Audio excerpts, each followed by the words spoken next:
Hello and welcome to all of our listeners. Whether you're an incoming science student or an upper year student, we want to wish you a great start in the new academic year. And thank you so much for tuning in to the first episode of our September study series. My name is Mana and I'm in my third year of biochemistry. Also, I'm here with Ashley to kick off the start of the school year. Hi, I'm Ashley. I'm going to my fourth year of biochem here at UMB. And today's episode is called Cracking the Code: Insider Tips for Academic Success. This series will consist of 3 episodes where peer mentors will cover essential topics like study skills, productivity strategies, and balancing well-being and academics. We will show you how to maximize your success using UMB resources, and you'll be receiving the inside scoop from our very own professors within the science faculty on what they believe makes a successful science student. I started my first year at UMB during peak COVID in 2020. At that point, I lost pretty much all of my motivation for university, and any study skills I had from high school were completely gone. I hadn't done any real schoolwork since that January. I did manage to get through the academic year, probably just due to it being online and cramming for exams the night before, which I wouldn't recommend. When I went into my second year, which was my first in-person year being on campus, I was so lost and overwhelmed. I just felt so behind all of my peers. I was doing poorly, academically, for the first time in my life, and I just didn't know how to pick myself back up from that. I had no idea where to start. And I feel okay saying it took me a while to adjust the workload, the classes, the labs, the people. It took me a while to become the student I am today, one that I'm proud of, and one that can hopefully give you guys some advice on this transition and share some of the study methods and skills I learned along the way. And I'm sure that you're not alone in that experience. A lot of people probably resonate with that.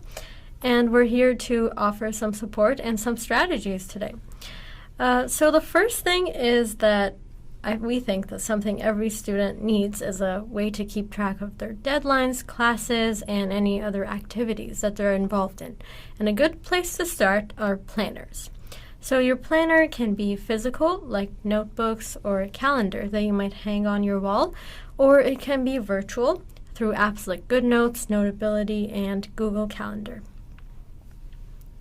At the beginning of the semester, once you have access to your classes on D2L, go through all of your syllabi or course outlines your professors have posted and add every deadline, assignment, or quiz or exam date to this calendar. You don't want to wait until you have a million other things to do. As deadlines approach much faster than you might think, those first few weeks really do fly by and things get very blurry after the fact. As profs hand out assignments and extracurricular activities and your appointments begin popping up, add these dates to your tracker and keep on top of it. You'll find the semester a breeze and you'll thank yourself in the end. Having a visible calendar with deadlines and exam dates that are approaching is really helpful because you'll find yourself less likely to cram, and hopefully will give yourself plenty of time to study for each individual class and maybe even create a study schedule, allowing you to divide your energy between the different subjects. A question we often get asked as peer mentors is, how do you take effective notes? Do you use a traditional notebook and pencil, or does everyone use laptops? Do you need an iPad if you have a laptop? So this was a question that I had when I started my academic journey, and I tried a lot of different methods, and here is what we found useful. So there's no straight or right answer for everyone. It depends on personal preference if you want to go virtual or use paper. Either is perfectly okay, and some people do use both. It may also depend on the courses that you're taking. For example, for math and calculus, where you're going to have to write calculations and equations, it's better to use paper or an iPad. And if you're doing organic chemistry, same thing. So you're drawing structures. So again, you want to have something like an iPad or a paper. But laptops work perfectly fine for biology because you can type, if you're a fast typer, you can type really fast rather than write down your notes. Also, I would say that if you can invest in an iPad, that's a great option because you're going to have a lot of courses and you may not want to take all that paper to class every day. So, yes. So most people, I would say, use the given slides that the prof posts beforehand, add in any extra information during the lecture. You can either download these to your iPad or laptop or preprint them and write using a pencil. It all works just the same. So if a prof mentions something not in the slides, write it down. If a prof mentions a deadline, write it down. If a prof says this will be on the exam, or know this. What do we do? We write it down. We always write it down. It's better to have way too much information than too little, and profs do generally give little hints throughout the year to help you out. With all this being said, though, you're not alone in figuring things out. We have a lot of resources and people here on campus to help you along the way, and if your goal is really to succeed, you should be using these tools. Probably your best resource is your prof's office hours. This is the time where you can have a one-on-one conversation with your professor about your struggles in the class, the material, anything. Your prof is the most reliable person to ask if you're wondering how to study for a specific course because they are the ones who designed it. You can also go to your advisor for more general advice on what courses to take in order to graduate on time, how to do an honors, what courses may interest you, things like that. If you have any physical, mental, or learning disabilities, you can contact the Accessibility Center, and this is the place where you can get accommodations and lectures, tests, and assignments. We also have tutors, the Writing Center, and learning strategists that are super helpful. You can find all of these resources on SharePoint, and even if you search up student services, there should be links to all of these resources for you. Also, speaking from personal experience, when preparing for tests, I used a little strategy that worked wonders for me.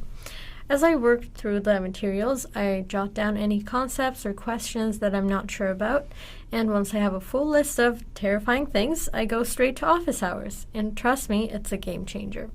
Though I'll confess that there's been times when I've nodded along, pretending to understand, but I really didn't. But again, it's all about putting the effort and trying your best. So now let's talk about study timelines.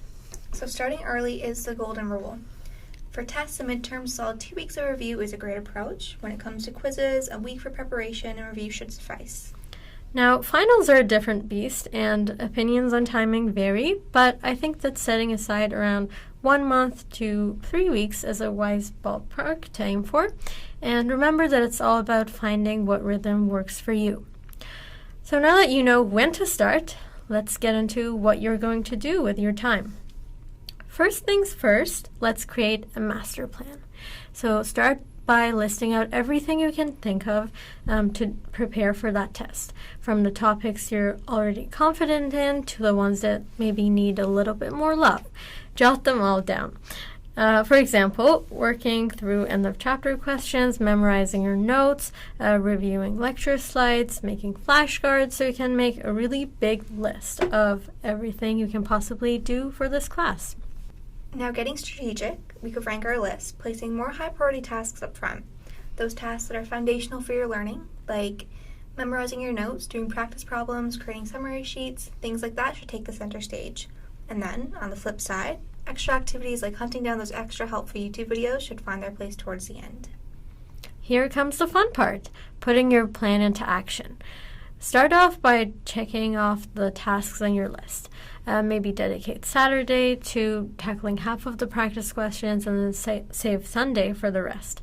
And as the test day approaches, reserve the final days or maybe just 1 day for review. This is your time to run through the precious summary sheets that you made and focus on concepts that might have given you a harder time.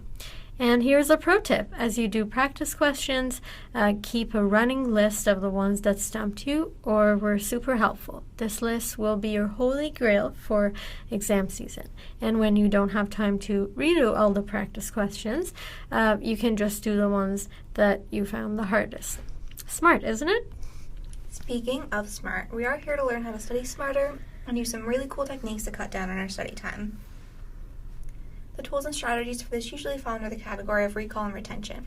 I find the most useful tools for me are flashcards, mnemonics, and the blank paper method, which we'll introduce today. Flashcards have basically saved my life in a lot of classes, like anatomy and zoology. Apps like Quizlet and Anki are super convenient and can be installed on your phone, laptop, so you have access to your cards pretty much all of the time.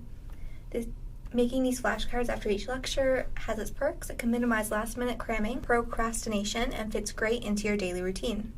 Remember, it's all about finding that sweet spot during recall, where the flashcards challenge you, but they don't cause brain freeze. Consistency and practice are your allies in mastering this technique. But wait, there's more. The blank paper method is another gem in your toolbox. You have to write down everything you recall about a concept and then cross-reference it with your notes to fill in the gaps and solidify your understanding.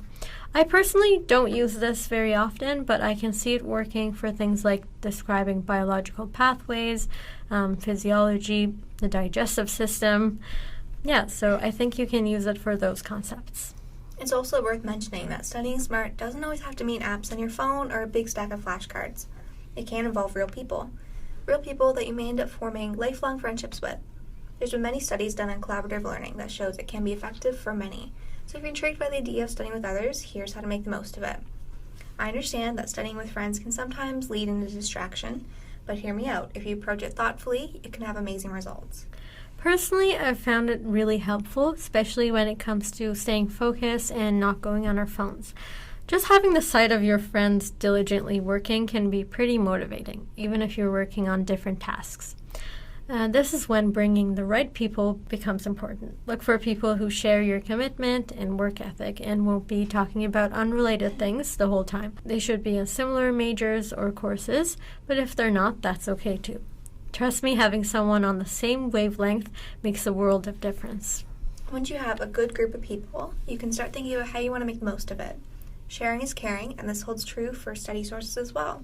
For example, you can make a shared Google document of review topics. You could post links to YouTube videos or even just exchange helpful articles. Another good idea is to make a list of topics you have a hard time with, like the ones you made for office hours. And when you get together with your study group, use these as points of discussion and learn from one another. If you're in the same class, you can collaborate on group assignments, but beware of plagiarism. It's a slippery slope, and getting caught in it isn't an experience that you'd want. If you're working together on an assignment, aim for a balanced approach.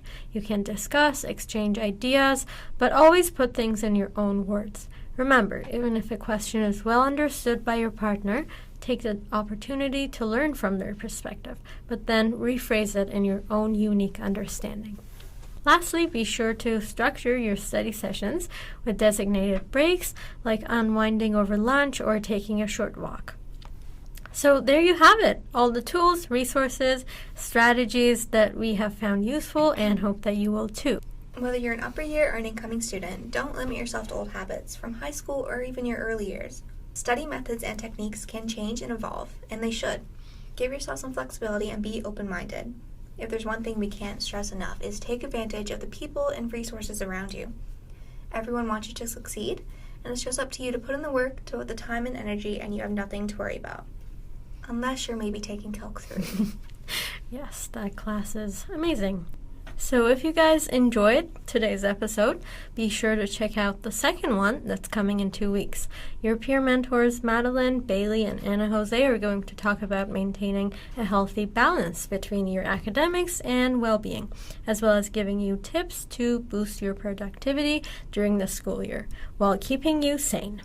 So have a wonderful rest of your day, and thank you so much for tuning in. Bye!